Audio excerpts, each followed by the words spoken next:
سب سے پہلے میں یہ عرض کروں گا، پورے پاکستان کو میں ایک ریکویسٹ کروں گا کہ 9 مئی کے بعد سیاسی تناؤ بڑھ گیا، سیاسی تناؤ ختم نہیں ہو رہا، کنوکشنیں ہوئی، ڈسکوالیفیکیشنیں ہوئی، 6 MP MNAs ڈسکوالیفائی ہوئے، 3 MPs ڈسکوالیفائی ہوئے، 2 سینیٹر ڈسکوالیفائی ہو گئے، 39 مزید ہونے کو آ گئے۔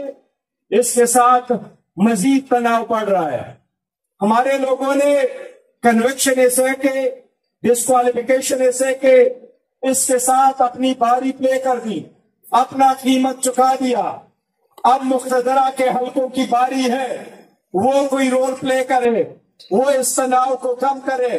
عوام میں تناؤ بڑھتا ہے تو جمہوریت خطرے میں پڑ جاتی ہے۔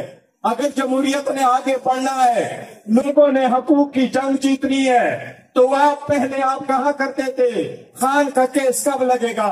اب وقت آ گیا کہ صبح اور شام لوگ یہی پوچھیں گے خان صاحب کب رہا ہوں گے۔ یہ آواز نہیں رکی تھی جب تک خان رہا نہیں ہوتے۔ انشاءاللہ یہی آواز ہوگی، خان کو رہا کرو۔ ہم نے جمہوریت کے لیے ایک باری قیمت ادا کی ہے۔ خان صاحب نے 2 سال جیل میں گزارے، یہ ناحق جیل کے ہے۔ خان صاحب کی بیوی جیل میں ہے، اس پہ پریشر ڈالنے کے لیے ان کو جیل میں رکھا گیا۔ کب تک وہ لوگ جیل میں ہوں گے؟ اگر جیل میں رہ کے جمہوریت کے لیے کوئی اچھا شگون ہوگا تو ہی، لیکن جمہوریت وہی جو عوام کی آواز ہے۔